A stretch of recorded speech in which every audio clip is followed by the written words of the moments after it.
Introducing the epic new Swift. Time to go swifting. Watcho app पे देखो एक OTT के दाम पे सारे OTT शान से.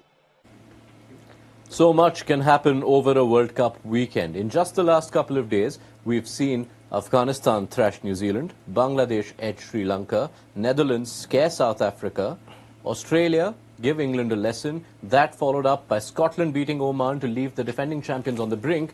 And other than that, there was that other game in New York, which some people around the cricket world might have followed, with India beating Pakistan. All that has just happened in less than the last 72 hours. So a weekend that leaves the bar high as far as the ICC Men's T20 World Cup 2024 is concerned. But it kicks us into a week where so much is on the line as far as group stage progress is concerned and Super 8 qualification is concerned. So why not be optimistic? South Africa versus Bangladesh kicks things off for a new week in this World Cup. It is match number 21 in Group D, coming from New York. Build-up starts now on Maruti Suzuki Arena. Presents ESPN Cricket 4 Timeout, powered by Dish TV Watcho, where we have the pleasure in our studio of the company of Sanjay Manjrekar. Thank you. Welcome back. Missed your presence for that thriller. I hope you're feeling better. Yes, I mean, I set up the thriller. Yes. Unfortunately, I couldn't recap the thriller because of advancing age and poor health. Yeah, conditions have been tough all across the board this World Cup. But also joining us for the South African and Bangladesh lens from Sydney, where the clock has struck midnight. So I will say good morning to Morne Morkel. Clearly schedules were easier back in the playing days, Morne.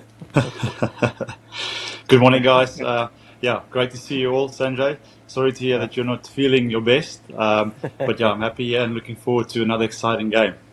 Yeah. And joining us from Bangladesh is Tamim Iqbal. So Tamim, the stage is set for you to shoulder all the responsibility. We have one person battling illness, one person at midnight. So you're ready to take charge? I'm 100% ready. So leave it on me today. Unless he gets a call to go to US, because now the kind of condition that we have, we need traditional batters who had, test pedigree, because all the T20 bashers we've seen in this tournament, conditions apply for them to play the, devastating T20 game. Oh, absolutely. Goodness knows. Sanjay, happily retired. I'm happily retired, Sanjay. Yeah. We can never be too sure about these things in our part of the world, Tamim. But everyone knows Bangladesh could do with Tamim Iqbal, because New York, where it has not been friendly for batters, and they come up against South Africa, a side they've never beaten in men's T20Is. 8 meetings over the years, 3 of them at T20 World Cups, including each of the last 2 editions, and all of them have been won by South Africa. So, Tamim, it is about as tough as the stage comes. What do you put that track record down to? It's not a great track record, I think. And especially South Africa has always done well against us, whether it's at home or in national venues.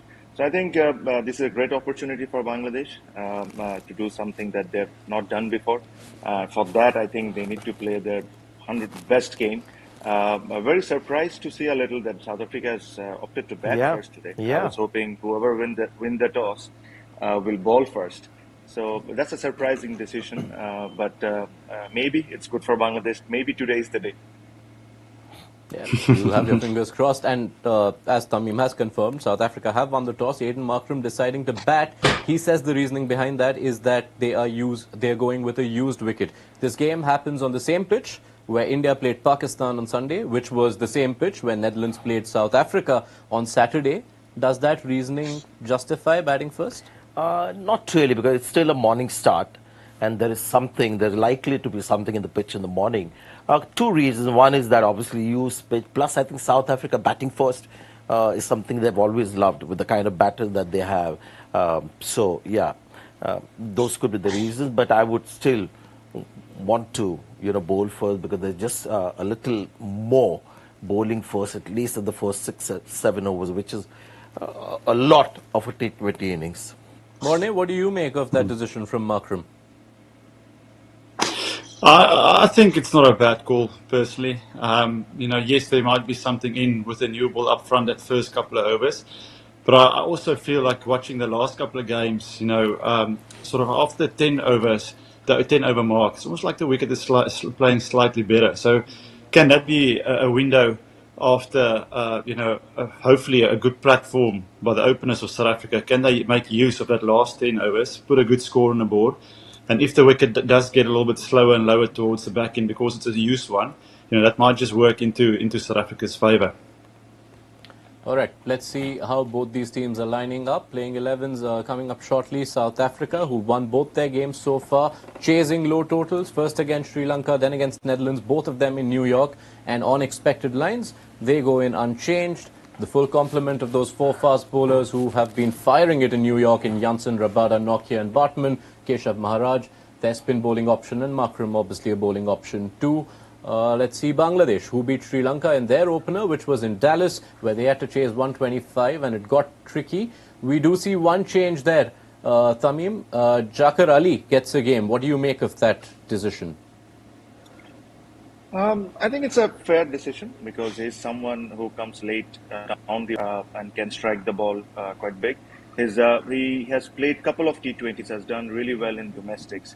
I think Shomo is not playing in the 11, so that gives Shanto a chance to go up the order, I think, because Shanto batting at 4 in T20 cricket, he might be struggling there because he's not a very big striker of the ball, but if he gets the first 6 overs and use those first 6 overs to his advantage, he might come out good today. Yeah, it will be interesting for any new batter. This is perhaps one of the last venues where you want to play. Yes, but I think there are signs that it's getting slightly better, and Shomo Sharkar hasn't been getting runs, and Najmul Hussain Shanto, we wonder, with the kind of strike rate that he has, but Tamim has revealed that if he gets to bat at the top of the order, he can play himself in. So Bangladesh is again a side that has experience in their bowling attack. I like the way all the 3 or 4 seaming options are bowling.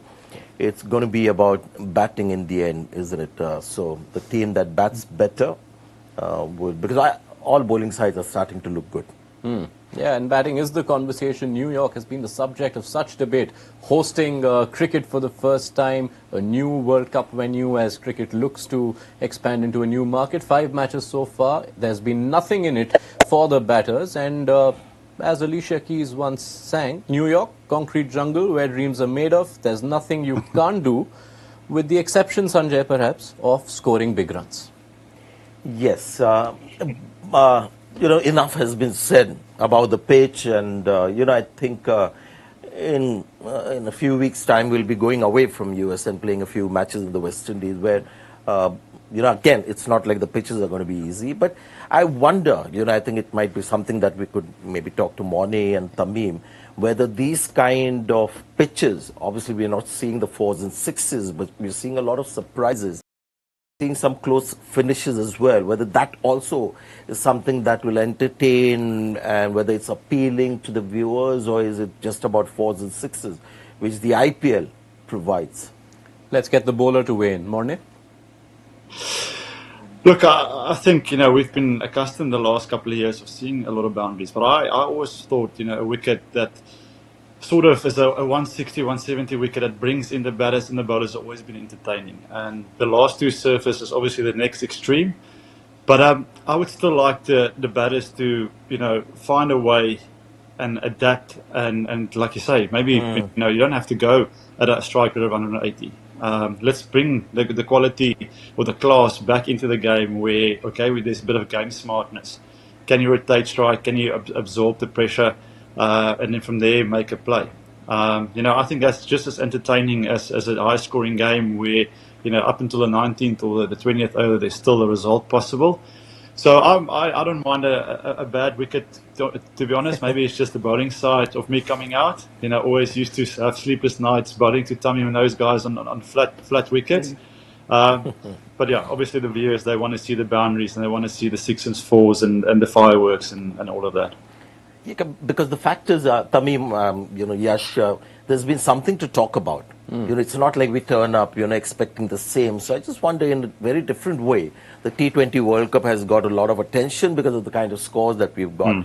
Clearly, and we said that off air as well, that in this hard-hitting era of, batters, what you need is soft skills. And all teams that went to US and West Indies picked out their hardest-hitting batters, but what you need are the subtleties, you don't associate with T20 cricket. So that is why I think the scores, the difference is more glaring.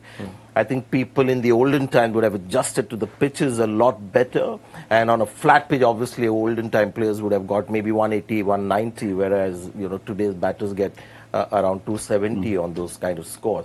But it's given something to talk about. It allows the weaker teams also to challenge the stronger teams like USA, beating West Indies. So, in a funny way, we've had a lot to talk about. Yeah. Tamim, I also feel, if I can add, go on, Morne.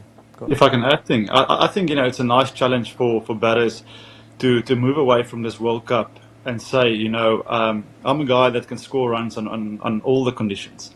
I know for a fact some of the top order of South Africa would relish this challenge of going away and saying, okay, on a hard, tricky, tough, uncomfortable wicket, I can make a name for myself and put myself down in every sort of league that I can play in all conditions, and not pitch yourself on just being a guy that can play on fast bouncy wickets. So I think it's a nice opportunity for batters to showcase their skills on conditions that is not as easy.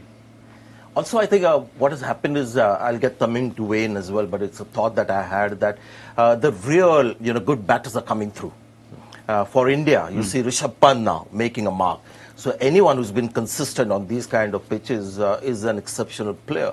And somewhere along the line, we want to see excellence as somebody who's truly exceptional. Yeah. The thing I didn't like about this year's IPL was the fact that somebody like a Karan Sharma hitting Mitchell Stark for 3 sixes over point. And honestly, that sort of had me disillusioned, as in anybody can come in and start tonking some of the best bowlers in the world. For me, that was an excellence. So you see the truly exceptional player, Bumrah, making a mark, Rishabh Pant being India's best batter. Yeah. And in the end, I'm quite happy with that, but I may be the exception. No, I mean, there were bits of that IPL season which made a lot of people think, cricketers and non-cricketers, that this looks closer to stick cricket than whatever we know of actual cricket. Tamim, why don't you weigh in? Having seen and heard and read everything through these 5 games in New York, might be a tough question, but how do you go about batting at the surface? Yeah, firstly, a lot of things have been said about the wicket. I think when Wasim Bhai and Steve Smith were doing the commentary yesterday, they brought up a very interesting point, which I like. This was something that they said a drop in wicket will take a year to be a good batting wicket or a good cricketing wicket. So this is the 6th, I think this is the 5th month or the 6th month they have installed this wicket. So this is one thing, and I think in this kind of wicket, you have to go run a ball. You have to see what you get. Just keep on batting, run a ball, and maybe hope for 1 or 2 overs where you can go 15, and you end up scoring 150. What's the good part of this? Because we have seen a lot of games already. We have seen how the scores are. Even if you are batting first, you know the target. You know the target here, 140, 150. You'll definitely have a chance. You just have to probably play like ODI cricket rather than a T20 cricket. I'm also hearing that Cheteshwar Pujara has started sort of batting in the nets and hoping for a last-minute sort of call, because those are the kind of players you need, I guess. I'd imagine the Indian coach would fare well in these conditions. Yeah, a couple of nets, and he'll be ready to leave balls outside the off stump, which you need to do. Yeah, Tamim, you Sanjay said bhai, I 150. just wanted to ask. Yeah. Sorry. I wanted Go to on, ask Tamim. something to Sanjay bhai. Sanjay bhai, if you see the first 10 overs of yesterday's game, India was in a very strong position at 80 for 3. And then they lost the plot in the last 2 when they tried to go hard a little. Similar thing happened to Pakistan. They were 70 for 1 or 70 for 2 in the first 10. And then when they tried to push, this is where they lost the game as well.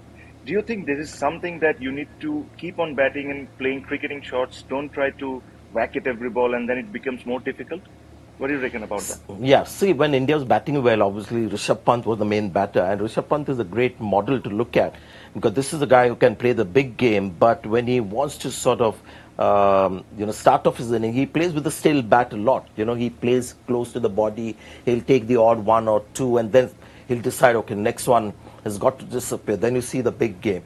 But you saw a lot of Indian batters, which should worry the Indian coach, Rahul Dravid. They had hard hands, pushing at the ball.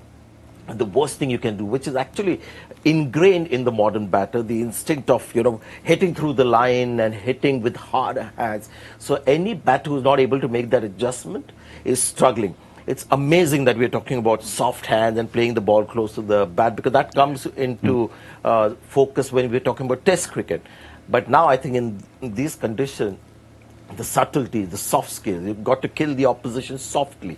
And I think that is where a lot of batters, Jadeja was a great example, the first ball that he played and he got out. And that is the reason why we are not seeing batters, right through the batting lineup play well, because not everybody can make that adjustment. It's too ingrained in them to go with hard hands. Yeah, it is changing a lot of the narratives which were developing in the build-up to this World Cup with the kind of scores we saw in the IPL. But as things stand, the last few days of action in New York, you haven't seen one innings out of 4 which has been at a scoring rate of more than 6 per over. So New York giving us a new form of cricket, which is almost like the old form of cricket. Let's turn our attention back now to the contest at hand. South Africa winning the toss and opting to bat, not been done too often. And Morne, it automatically leads us into what we thought while we built up to this game as the contest which is Bangladesh's opening. Because South Africa have a top order which has not been in the runs, not just at this World Cup, but over this year. So this is the one potential opening for Bangladesh to exploit. Opportunity for them, with the new ball here, conditions that will nip around, and a South African sort of top order that's searching for runs. So if they can land the ball in the right area, they will be in business.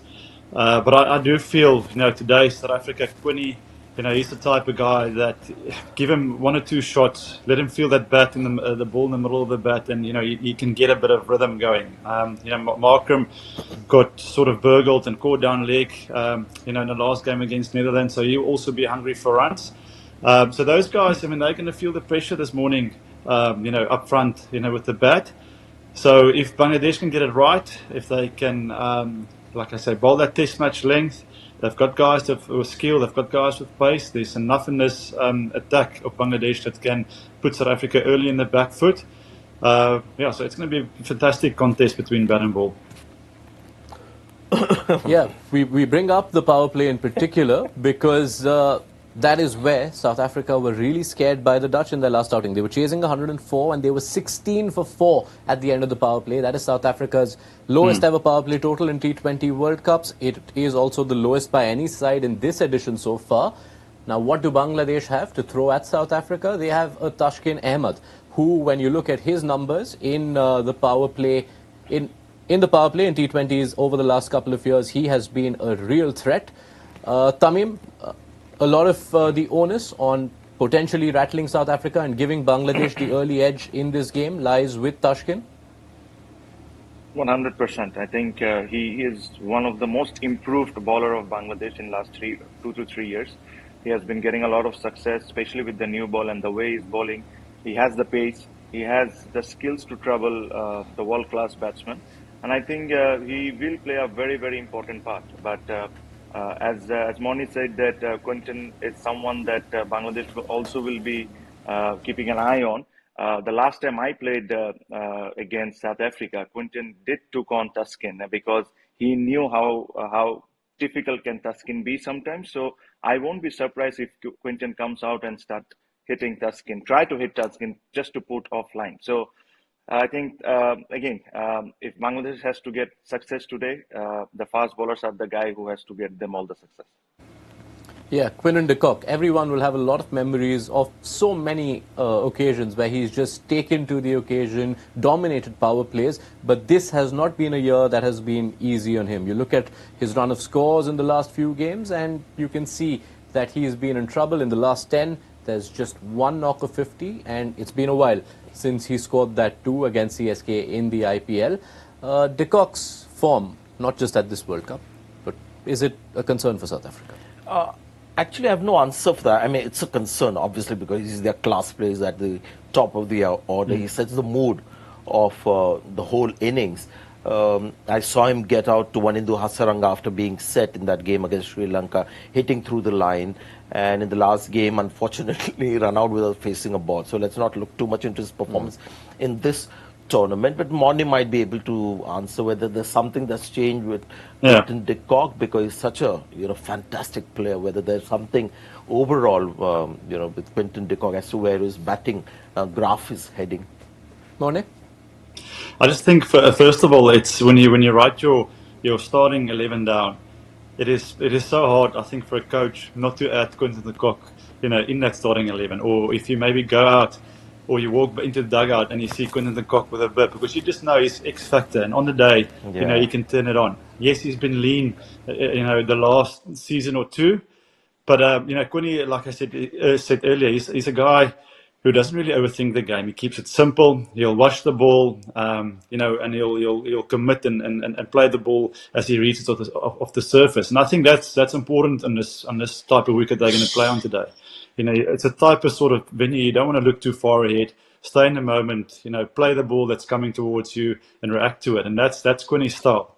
Maybe, with the IPL, the way the guys up front was striking the ball at, 200 plus, Quinny felt the pressure, because, if you look at these strike rates, it is slightly lower than the guys during the IPL. And he was chasing certain sort of shots maybe in that first six that, sort of got him into trouble. But I think with this sort of surface, for him, with his style, where he just plays ball on his merit, he's the perfect fit for South Africa on this surface.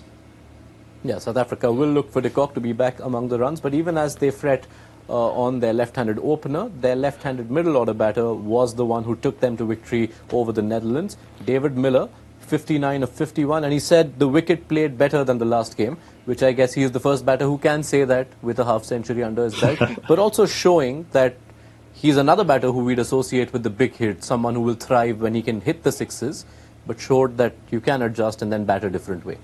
But he had to actually spend a lot of time at the crease before he could play that kind of a game. And it was his inning that actually led me to believe, watching that match, that the pitch is getting slightly better, because he played shots that you play on good pitches, hitting the ball on the up. But he could do that only after he played out that tough period when South Africa were 4 down for 12. And in the end, I thought, you saw the class of David Miller. That innings would have given him so much satisfaction, because there was a real scare there for South Africa. And you saw him after hit the winning runs. His reaction was like, yes. And then, he was acting a little cool. But I guess must have been very happy with the way he played. So now you've got Henrik Klassen in the first game, where he got, I think, 19 of 22, who used the soft skills. Tristan Stubbs in the last game as well. It just his game and played with soft skills. And now David Miller has managed to do it. Just slowly and steadily, more and more South African batters are getting there. Their bowling has been fantastic in the last game as well, the catching and everything. So it's just about their batting getting better, and South Africa is starting to look good. I love their bowling side, and Otney Bartman is somebody that I've become a fan of. He's the one bowler, barring Bumrah, who has used the pitch better than anyone else in the tournament. Yeah, it will be. Bartman is someone we'll have an eye out when South Africa come out to bowl. But Tamim, just a couple of those names mentioned right now. We heard Henrik Klassen, we heard David Miller, so key to whatever South Africa do in the middle order. And while we've been talking up the pacers who've had such a huge say, Bangladesh did show in their opening game that they've unearthed a leg spinner, which is rare as it comes for Bangladesh. Rishad Hussain was so impressive. You had high praise for him after his performance against Sri Lanka. He too holds a key role in the middle overs, even given the conditions in New York favoring pacers.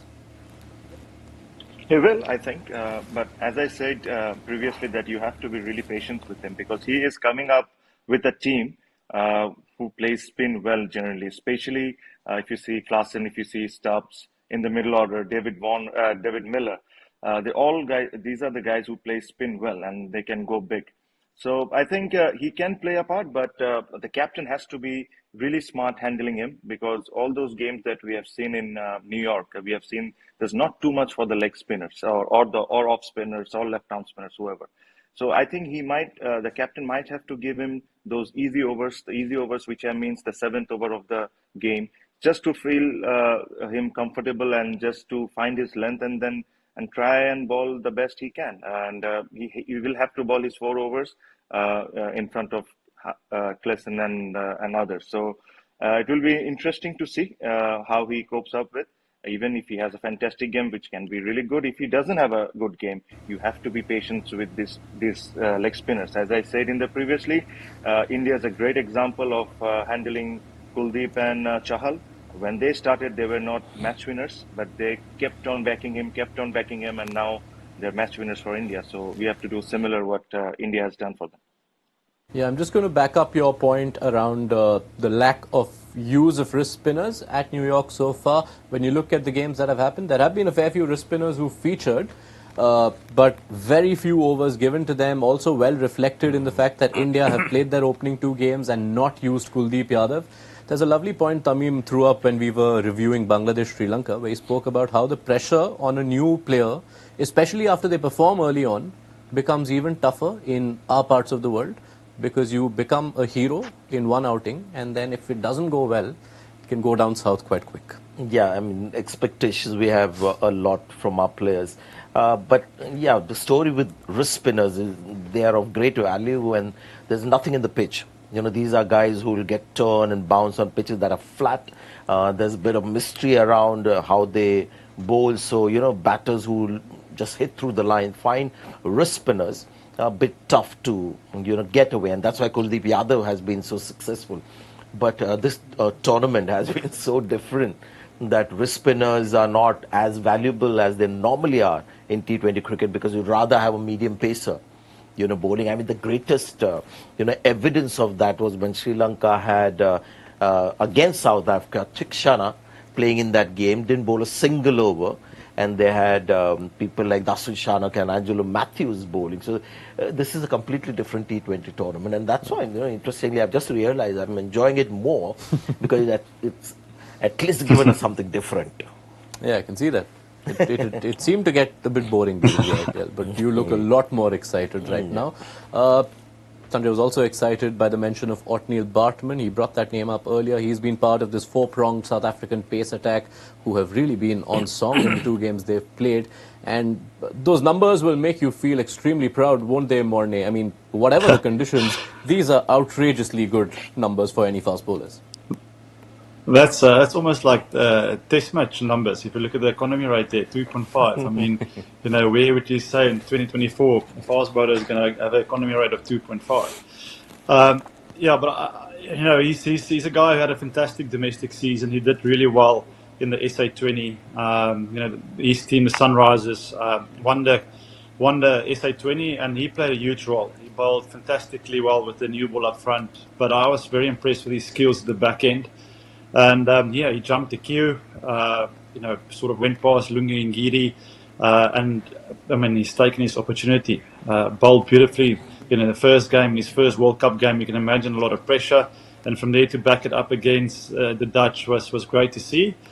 So for him, it's now, you know, just sort of taking it each game as it comes, build into the next group stages, because that's where, you know, for South Africa, it's going to be a real pressure cooker. They can build the momentum now, iron out some sort of flaws, or some of the flaws they think they need to polish. But in terms of the bowling unit, you know, is to keep on looking to get better every game. You know, read the conditions well, don't get complacent, and yeah, I think just, you know, be clear in your plans, and the most important thing is to try and execute. Yeah, those pacers have done the job for South Africa. Both the games so far, they have ensured that the pressure on the batters would be lesser by limiting the chase in front of South Africa. This time around, they will hope that their batters give them some runs to bowl to when Bangladesh come out for the chase in New York. The game is almost set to begin, so let's get a quick round of what we expect can happen. Predictions are very difficult to make, given the kind of World Cup we are having. Tamim, to you first, what is the score you want Bangladesh to limit South Africa to, and what is the score that you actually see South Africa posting? I think Bangladesh will love to restrict them under 120, 125, and I genuinely hope that happens. But if anything above 145, 150, Bangladesh will struggle. Morne, to you, the total you think South Africa will post and the total they would want to post. Yeah, I think you can't really say there's a favourite in this game, with the nature of the surface. But I'm hoping for a solid batting performance from South Africa, especially up front with the top three. Let's be realistic, it's not going to be a 180, 160 wicket. So South Africa can get to 140, 145. I think it's going to be tough work for Bangladesh this afternoon. I know you hate doing this at the best of times. No, but I'm with Tamim. I think Tamim got the numbers absolutely right. Restrict, because 120 is, you can defend 120 as we saw recently. We've got no idea how this pitch is going to be playing, because this is the third game on the same pitch on the trot. So we'll wait and see. My eyes are only currently on Quinton de Kock as to how he plays and what kind of form he shows. Yes. Very tough to call this World Cup, anything about it. We will leave it here and we will see how South Africa do go. As they pointed out, the third straight game on this particular pitch in 3 days in a row. So let's see how South Africa go. Download the ESPN Cricinfo mobile app if you haven't already. It'll have you covered through this game and with all the build-up to the other games which are coming up thick and fast as we approach the second half of group stage action at this T20 World Cup. We'll be back at halftime. Be sure to join us then on Maruti Suzuki Arena. Presents ESPN Cricinfo Timeout, powered by Dish TV Watch Show.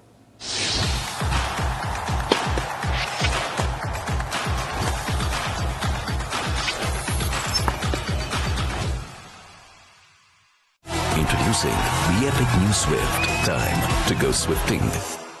वॉचो app पे देखो एक OTT के दाम पे सारे OTT शान से।